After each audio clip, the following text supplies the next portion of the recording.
verses 13 to 21. For the sake of time, let's read only verses 16 until 20. For the sake of time, let us read verses 16 to 20. Magkabasang ang verse number 16, kamu sa verse number 17. Let's read the passage responsibly. Verse 16, Then he spake a parable unto them, saying, The ground of a certain rich man brought forth plentifully. And he thought in himself, saying, What shall I do, because I have no room to sow my fruits? And he said, This will I do. I will pull down my barns and build greater, and there will I bestow all my fruits and my goods. And I will say to my soul, Soul, thou hast much goods laid upon many years. Take thy ease, eat, drink, and inherit. Verse number 20 altogether. But God said unto him, Thou fool, this night thy soul shall be required of thee. Then whose shall those things be which thou hast made provided? Let us pray. Our Father God, Lord, I beg you tonight, let the Holy Spirit work in the hearts of your people, especially, dear God, for our visitors. They are here in all we believe. It's not an accident, for there is no accident with you.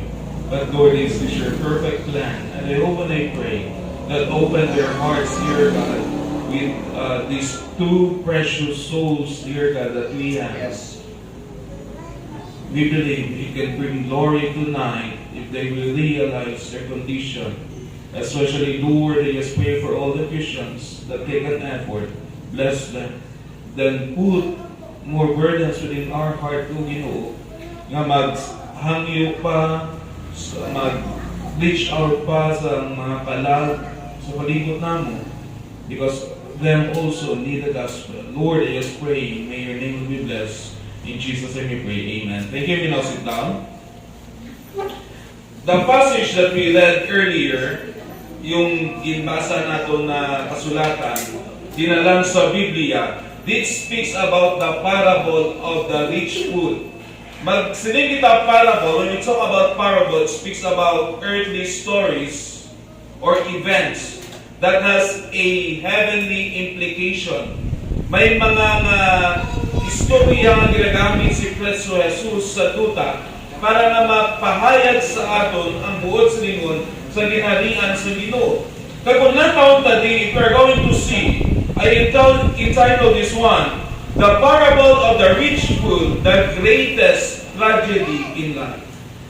The greatest tragedy in life. When we say tragedy, yung pinakamalaking tragedya na nangyari sa buhay ng isang tao. I don't know about you. Ano yung pinakamalaking tragedya na narinig mo sa buhay mo? Maybe we have heard sa mga scenarios during COVID-19. Yung mga malalaking trahedya nangyari during COVID-19. May mga mayayaman na tao na maraming pera, na may mga kakilalang doktor, may private nurses, may mga maraming sasakyan, malaking bahay, andyan na lahat sa kanila, pero hindi sila nakaligtas sa COVID-19. Sometimes masasabi natin yung tayo mga walang pera, masasabi natin na it's okay. We are prone to die kasi wala naman tayo maraming pera. Pero bilang sometimes sa isip natin, yan, mayaman na tao na yan, pwede hahaba yung buhay niya, pwede tatagal siya sa mundong ibabaw na ito, dahil may marami siyang pera, lahat andyan sa kanya. But I want to tell you, the greatest tragedy in a certain person, in a certain life, hindi na mawalan siya ng pera, hindi na marami siyang pera, pero isa sa pinakamasaklap sa buhay ng isang tao, na nagasto or nabuhay niya, na nag-gain niya yung lahat ng pera, andyan ang lahat ng bagay sa kanya, andyan ang lahat ng karangyaan sa kanya, all the education na tapos siya sa buhay niya, maganda yung buhay niya, pero pag-harap niya sa Panginoon, hindi siya makakapasok sa langit. Right. At dito natin makikita, kung titignan natin, sa passage na binasa po natin, the greatest reminder of Jesus Christ to His people is in Matthew chapter 24, verses 6 to 13. What is this great reminder? And ye shall hear wars and rumors of wars. See that ye trouble, not trouble, for all these things must come to pass, but the end is not yet. Tinutukoy dito yung title babalik yung Panginoon. Listen to this. Dalawang nangyayari sa tao. Kung hindi ka kukunin ng Panginoon, ngayon, pwedeng bumalik yung Panginoon. At isa lang yung nangyayari sa taong hindi prepared. Kung hindi siya prepared, he will enter the 7 years tribulation. Yung paghihirap na ibibigay ng Panginoon. Pangalawa, kung kukunin ka man ng Panginoon, pagdating mo sa langit, kung hindi mo talaga na-receive si Jesus Christ as your personal Lord and Savior, natuto talaga sa puso mo, hindi ka makakapasok sa langit. By the way, dalawa lang po ang mapupuntahan ng kaluluwa natin. It's either heaven or hell. Yan lang po ang mapupuntahan ng kaluluwa natin at wala na. The reason why it is very important, take note of this. Rason kung bakit si Kristo Jesus nagpakamatay sa cross of Calvary, His blood was shed on the cross of Calvary. He suffered. He was wounded. For He knows na yung tao hindi nakatanggap sa Kanya, pag hindi nagsisi sa kasalanan niya, tinanggap ng Panginoon, 100% he will go to hell. But the best is this, if that person received Jesus Christ as his personal Lord and Savior, 100% he will go to heaven. Kaya kung dito natin makikita sabi ng Panginoon sa mga disciples niya, huwag kayong katala. Yung mga wars na to, rumors of wars na to, mangyayari ito, ano pa, in verse 7. For nation, yung mga nasyon, mag-aaway against sa isang nasyon, kingdoms against kingdoms, and there shall be famines, pestilences, earthquakes in diverse places. May famines pa ngayon? Yes. So Negros nagka-drought na. We are under calamity na because grabe na yung yung init. Natutuyo na yung lupa, yung sakahan. I could still remember nung elementary pa ako sa Iloilo. I don't know si nanay remember niya. Sa Iloilo, nagka-El Nino. Alam niyo ginawa ng mga taga Iloilo para hindi mamatay yung mga baka at garabaw. Yung ginawa nila, linigyan niya ng sunglasses na green. Tapos, makikita ng kalabaw at baka yung damo na parang green din, kinakain nila. Pero ang damo, laya na, lanta na. Parang bulbulon ba? Makain yung baka at kalabaw ng damo na nalanta na. Parang bulbulon. Wala nang tubig doon. Pero kung titignan natin, that's the prophecy of the Bible. Mangyayari talaga yan. And the Bible says here, all these are the beginning of sorrows. Take note of this. Bakit sinabi ng Panginoon na there will be wars, rumors of wars, nations against nations, at ang mangyayari dito, there will be may mga sakit, COVID-19, famines, earthquakes in diverse places, pestilences, you know why? Because gustong niya ng Panginoon na yung taong makakarinig ng salita niya o mensahe nito makaka-prepare. Amen.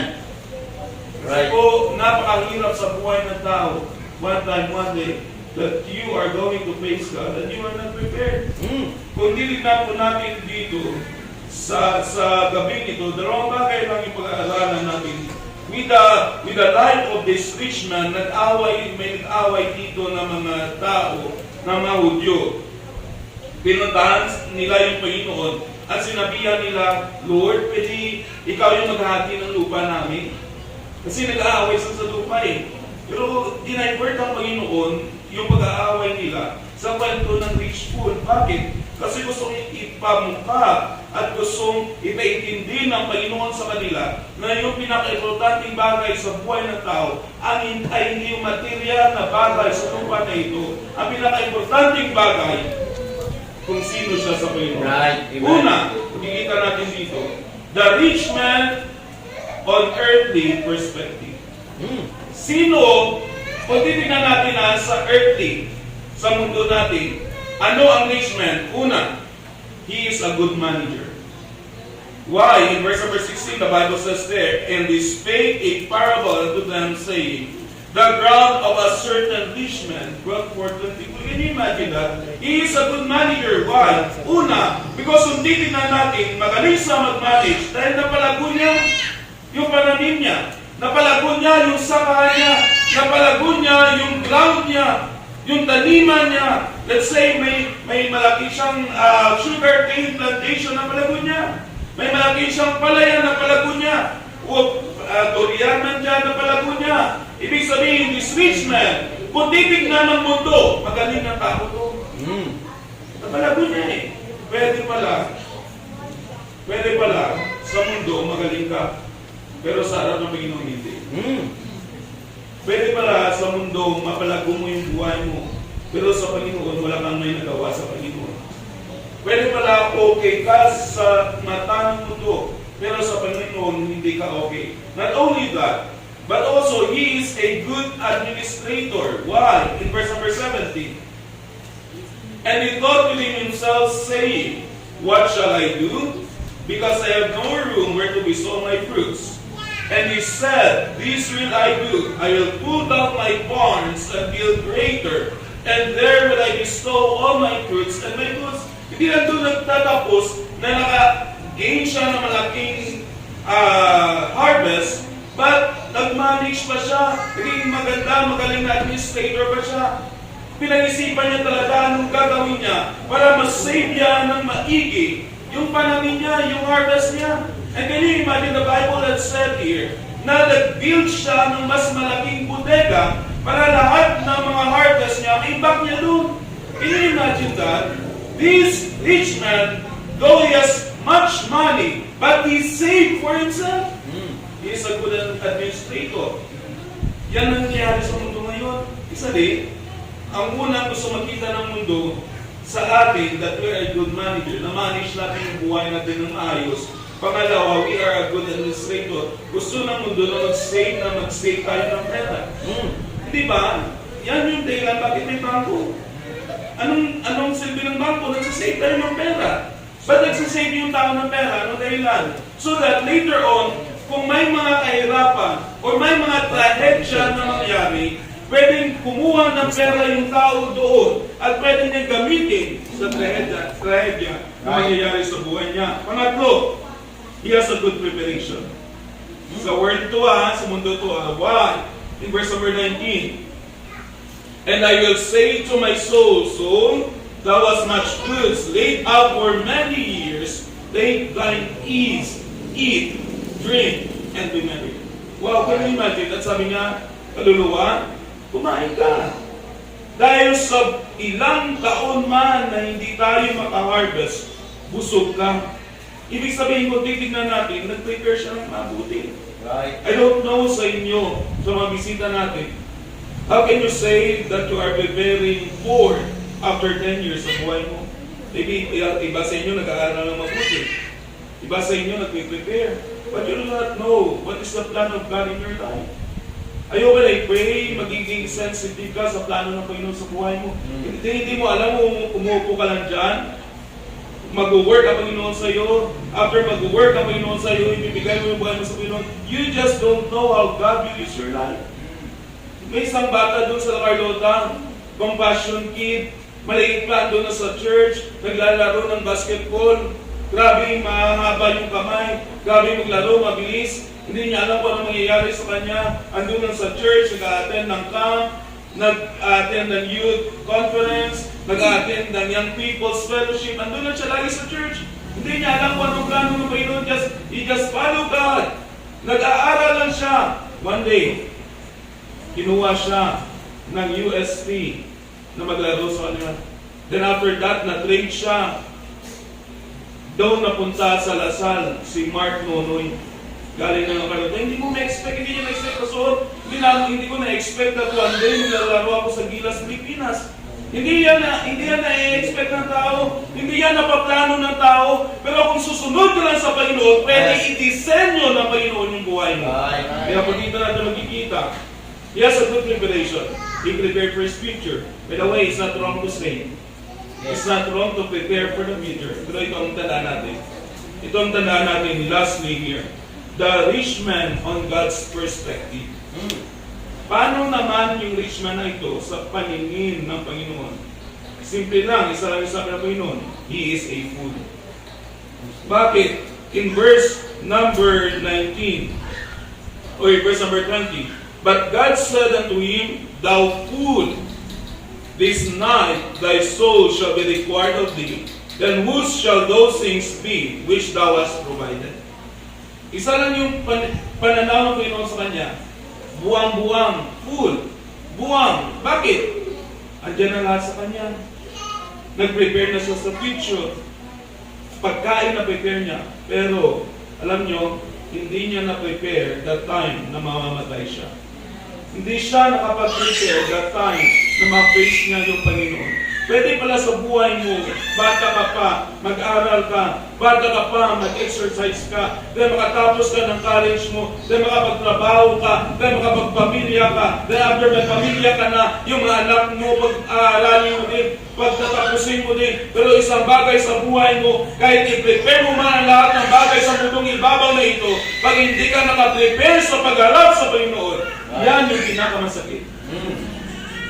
Because you are going to spend your life in hell for eternity. Kaya po dito natin makikita, the saddest part is this, he missed the most important preparation in his life. Alam niyo pinaka-importante ng preparation, the life after death. Right. Amen. Sa gabing ito, hindi man natin hinihingi, kukunin ka ng Panginoon, saan kaya pupunta yung kaluluwa mo? How sure are you that your soul will go to heaven? If not 100%, you have this opportunity to make it sure tonight. Right. You don't say, ako missionary, dadagal pa ako, hindi mo yan alam. May member kami na tayo, may apo siya, 15 years old.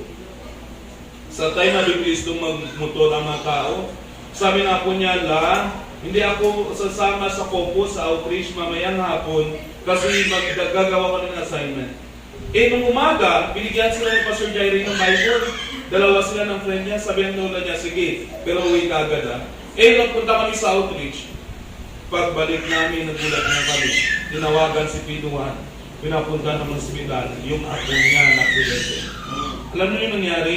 Hindi pumunta sa bahay ng friend niya, pumunta sa mall na masya. And nobody expect those two young girls, 13 years old, ang bata-bata pa, kakatanggap lang sa Panginoon, kakatanggap lang ng Bible, kakabaptize lang, sad to say, binuwasan ng Panginoon. But you know what? The blessing is this. Pagkos na kinuha ng Panginoon, natanggap nila yung Panginoon. Pwedeng kinuwasan ng Panginoon that time, pero hindi sila nakatanggap kung tinanggihan nila yung Panginoon. Pero tandaan po natin ito, hindi po tayo humahawak ng buhay natin. Right. Tandaan natin yung mayaman na tao na to, andyan na sa kanyang lahat. Andyan na yung lahat na pagkain, karayaan andyan na. Pero isang bagay na hindi niya hawak, yung buhay niya. Kaya sinabihan siya ng Panginoon, ngayong gabi, kukunin ko yung buhay mo. Para kanino mo ini-imbak yung mga bagay na to. Tandaan po natin ito, the Bible says, in Hebrews, as it is appointed unto man, once to die, then after that, the judgment. We have all of us have an appointment. Hindi ko alam kailan yung appointment mo. Hindi mo rin alam kung kailan yung appointment mo. Pero ang magandang bagay sa gabi nito, you prepare for that appointment. Whereas, sabi ng Bible dito, ano ba yung buhay ng tao? Whereas as our lives sa buhay natin, sabi niya, kung titignan natin dito, whereas as you know in James 4:14, whereas as you know not what shall be on the morrow, for what is your life? It is even a vapor that appeareth for a little time, then vanisheth away. Yan ang buhay ng tao. Parang alam mo nung saing ka, pag tinanggal mo yung takip, may usok, then yung usok bigla nawawala. Yan ang buhay ng tao. At sabi ni James, yung buhay ng tao, parang naglalakbay ka lang. Pupunta ka sa isang city, and after that, uuwi ka. Ang buhay ng tao parang kwento lang. Na dati yung matatanda natin dito, pag iniisip nila yung buhay nila, akala nila taga ng 60 years old, 63 years old, pero kung ibabalik nila yung buhay nila, parang kwento lang yung buhay, hindi ba? Ikukwento ko lang yung buhay mo, nung maliit ka pa, yung maliit pa tayo, nag-aral tayo, ganun-ganun lang yung buhay ng tao. Pero dadating yung araw na tayo ay haharap sa Panginoon.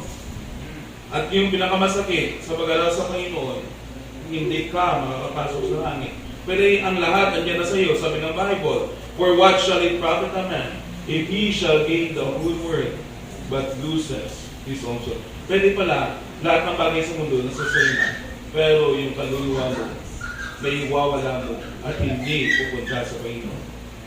Dapat mo yung pagpilian sa gabing ito. Saan mo dadalhin yung kaluluwa mo? Anong desisyon sa gabing ito? Dapat sa gabing ito, mag-decide ka that you accept Jesus Christ as your personal Lord and Savior. May isang tao, isang sikat na singer, pangalan niya Marilyn Monroe. Yung matatandaan nito Marilyn Monroe. Alam niyo, sikat na tao na to. One day, pinuntahan siya ni Billy Graham. During sa presentation niya, bago mag-show, pinuntahan siya ni Billy Graham, sikat na evangelist. At sinabihan siya, he said that the Spirit of God had sent him to preach to her. Sinabihan niya yung babae, Marilyn Monroe, pinupunta ko ng Panginoon to share the gospel to you. Alam niyo nung sabi niya, after hearing what the preacher had said, she said, I don't need Jesus. Sabihan niya si Billy Graham, I don't need Jesus. Alam niyo nangyari sa kanya? A week after, isang linggo, pagkatapos noon, she was found dead in her apartment. Why? She thought, andiyan ang lahat sa kanya. Hindi niya kailangan yung Panginoon. By the way, kahit nandito man lahat sa atin, wala tayong gagaling kung babalik na tayo sa Panginoon. Right? Lahat iiwan po natin. Nung si Alexander the Great is about to die, alam mo nangyari? Sabi ni Alexander the Great sa mga generals niya, pag namatay ako, gusto ko, sa harap ko, andyan yung doktor. Sila yung mauuna. Pangalawa, lagyan nyo ng butas yung kabaong ko, nailabas yung kamay ko.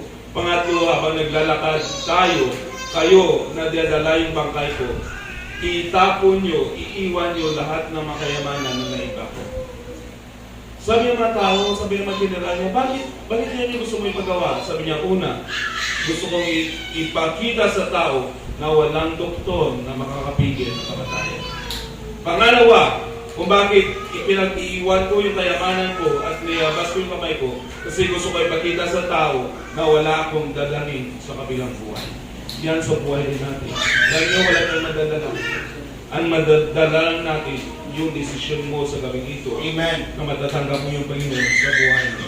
Kaya sa gabing ito, I pray, you accept Jesus Christ as your Lord and Savior. Because the only way, ang tanging daan lang, patungong langit, in John chapter 14, verse number 6, he says, Jesus said unto him, I am the way, the truth, and the life. No man cometh unto the Father but by me. Pero wait, walang ibang tao, reliyon, o anong gawa na makapagdadala sa atin sa langit. Si Kristo Jesus lang. Right. Maniwala ka lang kay Kristo Jesus. Believe on the Lord Jesus Christ, and thou shalt be saved. Romans 3:23, the Bible says, for all have sinned. Lahat po tayo nagkakasala. Sa isip, sa salita, sa gawa, nagkakasala po tayo. Walang tao dito ngayon sa room na ito ay believe na masasabi, missionary, ako wala akong sala. Perfect talaga ako, wala. Lahat po tayo nagkakamali sa harap ng Panginoon. Right. At ang kabayaran ng kasalanan natin at yun ang kamatayan. Romans 6:33, but praise God. In Romans 5:8, but God commended His love toward us, that while we were yet sinners, Christ died for us. Masalamat tayo sa Panginoon dahil kahit makasalanan po tayo, pinadala si Kristo Jesus para sa iyo at sa akin. Anong gagawin namin missionary sa gawin ito so that we will prepare? Simple lang po, accept Jesus Christ as your Lord and Savior. Amen. As forgiveness of your sins. May isang bata na nalunod as I close. Nung nalunod siya sa isang dagat, may sumagip sa kanya. Nung sinagip siya, dinala siya sa gilid, dinhinana po sinong sumagip sa kanya, hindi na nakita. Then after 20 years, sumama yung buhay ng bata, naging dadadi, lahat ng krimen ginawa niya, and he is about niya i-judge na mamamatay, bitay. Nung andun na sa court, pagpasok doon, nakatayo yung bata, then pumasok yung judge. Then hinatulan ng judge yung bata, ang kabayaran ng kasalanan mo, kamatayan. You're going to die. Nagsusmile lang yung bata. Nagsusmile lang. Tinanong sa judge, boy, bakit ka nagsusmile? Alam mo mamamatay ka? Bakit ka pa napatawa? Sabi ng bata, Judge, naalala mo nung mga 10 years ago, may batang nalunod, niligtas mo. Sabi ng judge, naalala ko. Sabi ng bata, Judge, yung bata na yun, ako yun. Ako yung niligtas mo. And ini-expect ko sa pangalawang pagkakataon na ililigtas mo din ako. Alam niyo, umiyak yung judge. Sinabi ng judge sa bata, Boy, 10 years ago, I am a savior. Niligtas kita. But right now, I am a judge. There's nothing I can do to save you. Darating ang panahon, pagharap sa Panginoon, judge siya natin. Right. At hindi na tayo maliligtas ni sino man. Sa panahon ngayon, sa pagkakataon na ito, yung Panginoon, Savior mo pa. Yes. Tanggapin mo siya sa gabi nito. Let us pray. Our Father God, thank you for tonight. O Lord, I pray na sana po, simple yung salita mo, pero naintindihan ng bawat isa. Lalo na Lord, na bisita namin. Lord, just let the Holy Spirit work within this young man. I know, Lord, malaki pa yung plano mo sa mga bata na ito. Hindi, Lord, nagtatapos lang dito. Pagigiling ng salita mo, uuwi sila ng wala. Pero Lord, yung mga bata na ito, may mas malaking plano ka pa sa buhay nila. Pero bago yun, sana hayaan mo na yung Holy Spirit ang mag-work sa kanila. Tanggapin nila si Kristo Jesus na kanilang tagapagligtas. Sana kayo nakapikit, na kayo po yung ulo nyo. Sa gabi nito, simple lang yung daan papuntang langit. Just accept na nagkasala ka sa Panginoon. Tanggapin mo siya na iyong tagapagligtas sa gabi nito. Humingi ng kapatawaran ng iyong mga kasalanan. Sa gabi nito, habang nakaupo ka dyan, sino sa gabi nito magsasabi, missionary ako, gusto kong tanggapin si Kristo Jesus na aking tagapagligtas. Hihingi ng kapatawaran ng aking kasalanan. Gusto kong masigurado ano man nangyari sa buhay ko, 100% na pupunta ang kaluluwa ko sa langit. Sa gabi nito, I would like to accept Jesus Christ as my personal Lord and Savior. Meron ba sa gabi nito? Sa mga bisita natin, taas ang iyong kamay. Meron ba? Taas ang iyong kamay. Hindi niya. Salamat, salamat. Sundin nyo lang ito yung panalangin na ito sa mga tumanggapin rin yung baba. Sundin nyo lang ito yung sabihin nyo lang sa upuan nyo ng malakas. Na panalangin na ito, pakilala sa ating kasalanan at patanggap sa Panginoon. Ama, salamat sa gabi nito na ating naintindihan na ang daan papuntang langit ay sa pamamagitan lang ni Kristo Jesus. Kristo Jesus, sa gabing ito, tinatanggap kita na aking tagapagligtas. Patawarin mo ako at ugasan mo ang puso ko na mga kasalanan na gawa ko sa iyo. Sa ngalan ng Ama. Amen. Oh Lord, salamat sa gabing ito. I hope and I pray, dear God, na ibatanggap ng bawat isa, totoo sa puso nila. At hayaan mo, Panginoon, na yung salita mo, na yung mag-change sa kanila.